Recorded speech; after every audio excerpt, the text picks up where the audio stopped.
And here we go. We're getting into our next game. We're getting into our semifinals and spawning in the bottom left-hand corner. Bottom left-hand corner of El Dorado, we have the South Korean Zerg player, the Blue Zerg.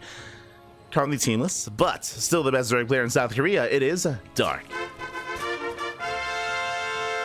And spawning in the bottom right-hand corner, we have someone. Oh, let's go. Going for a 13-12. We have the red Zerg player himself from South Korea representing Team Falcons. It is Rogue.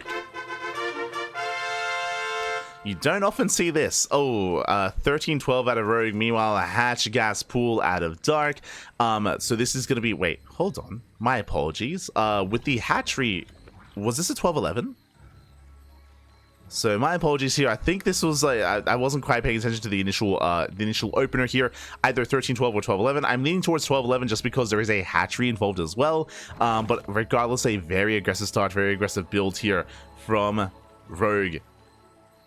And here we go. Here we go.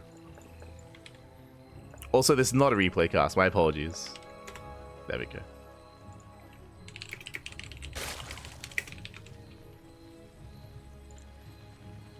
As we are going to be settling in. So far, Lings are moving out across the map. Ling speed is in research, and there is no further gas income. There's no further gas income here. It is going to be just Ling speed, no banelings. As Roki's moving out with Mass Ling, and it's going to be on Dark to recognize what's going on. The Overlord does dip in, and the Overlord may just barely get a glimpse of the hatchery timing. And it is actually pretty close compared to his own. So very well a hidden build here from Rogue. Likewise, he transfers drones down, so it looks like he's going for a standard opener when really it's anything but. Anything but standard. As Lings, they are going to commit. Just waiting for Ling speed, and Dark is none the wiser. And we'll see how quickly Dark can respond. He's going to have to try to evacuate the natural. Rogue, he's going to be looking for economic damage, of course. Here we go, the Lings are revealed. Dark, he does get the hell out of here. One drone, it gets left behind. Oh my god. Drone does escape. Alas, Queen is going to get surrounded. And more boys have to be pulled here to try to save the Queen. The Queen is going to fall. Massive pick off. Queen goes down. We do have a backup Queen, though. The boys, they hit his support. Lings are amassing, but there are just so many Lings in favor of Rogue. He does collapse in, takes down the Lings, getting on top of the drones. Doesn't quite get the Queen yet, but he's going for it. That's around. He's getting on top of the Queen. The Queen, it's gonna fall. Couple more shots, couple more hits, and the Queen will survive. Oh my god, just barely. Whew. Queen does live. Dark, he's barely holding on, and Dark, he may have lost 9 drones, but Dark is still ahead. Rogue is all in, by the way. He's completely all in. Just completely all in. And it looks like with the reinforcements, he will get the Queen. Dark, he has to evacuate the low ground. He's not going to be able to. Yeah, not going to be able to in time. And Rogue, he has done it. He resets the Queen count, takes out all the Lings. GG gets called, and Rogue, he will take game number 1. Whew. GG. Very cheeky build here out of Rogue, hiding his 13-12, hiding his aggressive build, making it look standard again with the fake, or with the, I should say, with the hatchery that was very, very nicely timed, with the fake drones towards the natural as well. Did fake out Dark, and Dark was caught out. Dark was caught out then and there. Basically, winding it back if you're curious, if Dark had realized what was going on, he most likely, I would say, either have committed a little bit harder to protecting the natural initially to save the first Queen. Like, losing the first Queen was huge. It was a huge moment, and it would have had to have pulled the boys a little bit earlier, or have just abandoned the natural base entirely. Just abandon the natural, defend on one base instead, and try to take that approach. Either one or the other. Last Dark, again, he had only seconds to respond and seconds to react. And with that, did fall. Did fall. And here we go. We're getting into game number 2. Here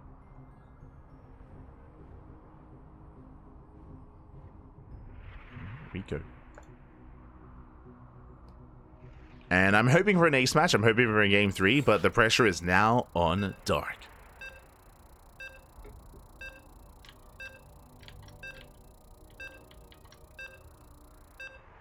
The pressure is on.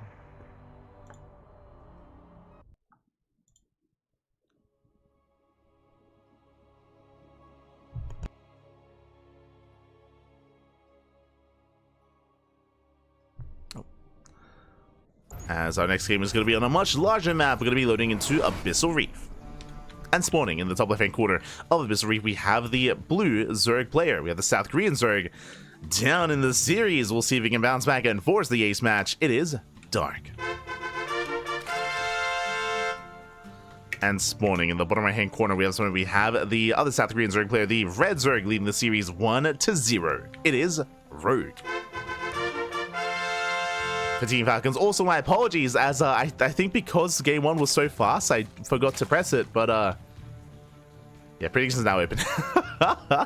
Predictions are now open. I apologize, but game 1 was so fast and so quick that I had to jump into it that I did forget to post those predictions in Twitch chat. They are now open, so you can place your bets.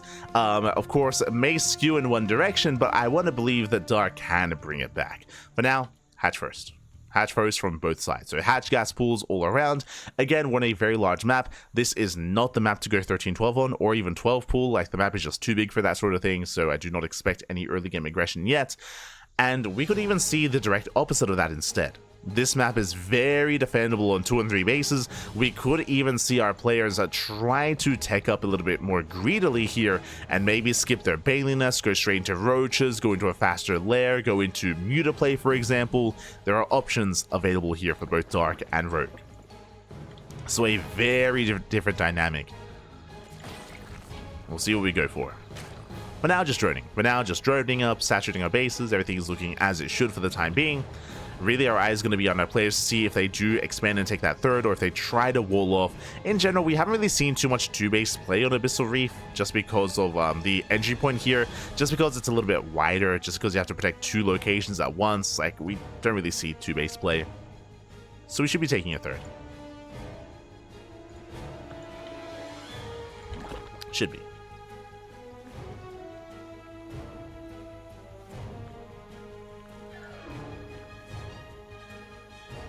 So now our players are expanding.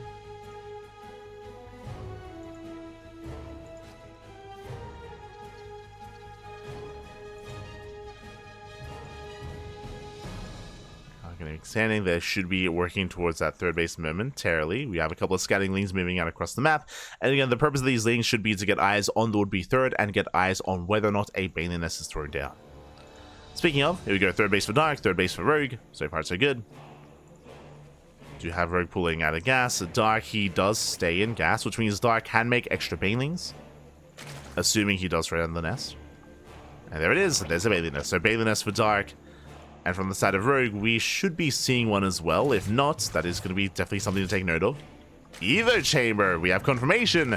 Rogue is skipping banelings. Bold move. Bold move out of Rogue. Now, if Dark realizes what's going on, which he has not, he did not go for a Link Scout and the Overlords are zoned away, so Dark is unaware as to what's happening. And because of that, if Dark doesn't punish this, then Rogue will have he will have a lead. He will have a lead here by walling up, walling off, getting into roaches, and potentially getting to 2-base Muta. Or, I guess, 3-base Muta. Ooh, Solar, is that you? Carapace is on the way. We should be seeing a Roach Warren. Fast plus on Carapace typically leads into a Ling Roach Ravager all-in. Typically just Ling Ravager, to be honest. There we go. Roach Warren's on the way. And Dark knows. Dark, at least he has scouted the tech. And you can see Dark, he's Ling flooding. Yeah, 22 Lings in production. Again, Dark, now that he realizes that his opponent is cutting tech. Now, what I will say, this is a late realization for Dark, so that is a bit of a rough position for him to be in, but there's so much pressure on Dark to at least kill the third, at least snipe the third base. We'll see if he can get it. I mean, ideally, he wants more than that. He wants not just the third, but the queens, and maybe some economic damage as well. As here we go, Dark, he does commit. We have Banelings waddling in on the right-hand side. So far, the SimCity is solid. And Dark has to look for another way in. Rotates around towards the third.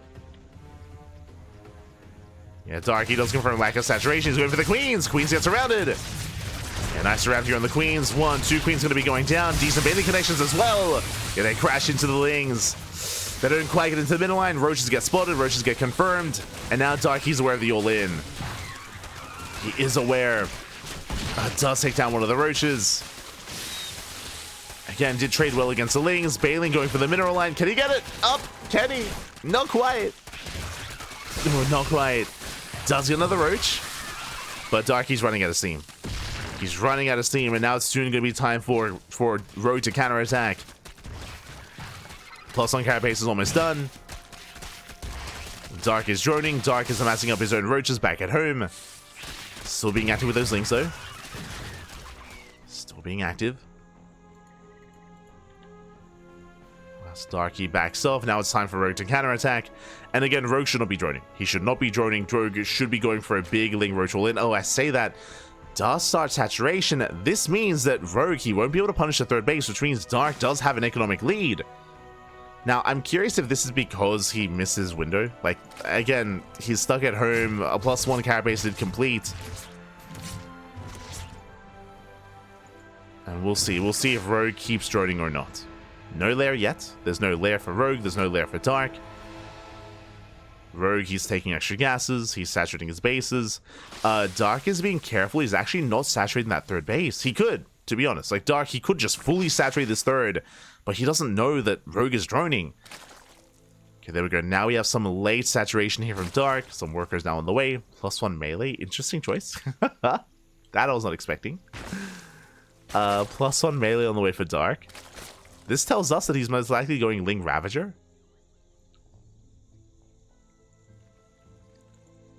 Okay, you have my attention. Typically with Ling Ravager, your goal here is to surround the army and bile it down. Rogue getting into +1 range, into a more roach-based composition. Neither player teching. Both players still only on hatcheries. And the Lings are hidden. So far, the Lings have been hidden here. But Rogue did see at least some drones at the third. And here we go. Dark is all in. Dark is moving out across the map with everything he has. With Roach Ling towards the right. Does have some Lings here towards the left. +1 melee just now finishing up. I assumed it was going to be Ling Ravager, but it's going to be Ling Bane Roach instead. That's a lot of Banelings instead of Ravagers. Queen gets surrounded. Nice pickup. And coming into this with this many Banelings, I mean, they can trade somewhat well against Roaches. It's going to be an interesting fight, to say the least.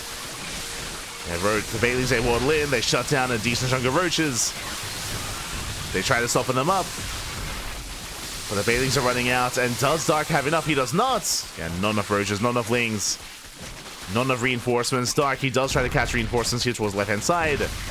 But Dark is being forced back. And Rogue, he's holding. He is holding. He is going to shut this down. Oh, did I speak too soon? The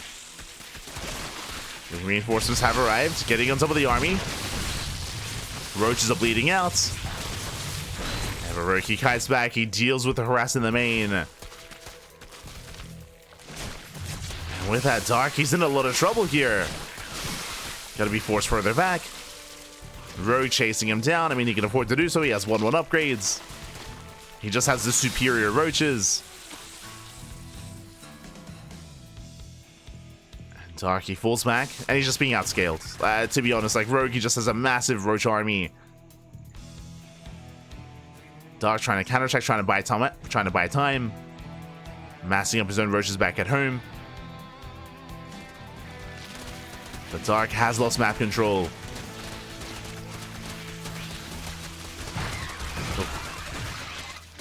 Taking out Lings. Rogue now pushing in.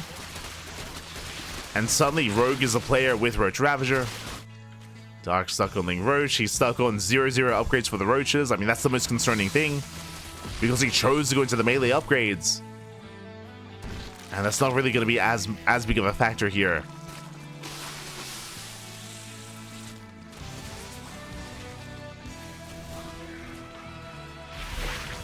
Files, they do snipe one of those overlords. There are baitings to defend. Rogue pushing in. Files, they do not connect. Oh, they do graze the army though towards the end. Lings, they collapse in. Files, they once again graze the army. And the connections might just be good enough. Ooh. They're denying some of those eggs. Boys are being pulled. Drones into the Ravagers. The Ravagers are getting more exposed. But there's so many Lings. Yeah, Lings, they just keep filing in. The Miles, they don't quite connect. But GG gets called. Rogue will overwhelm Dark, and Rogue will take the series 2-0, advancing on to the grand finals. GG. GG, well played. A very, very tense ZvZ here in game number 2. Again, I was even feeling uneasy the entire time when it came to the lack of droning, lack of saturation, the choice of our players to tech in certain directions.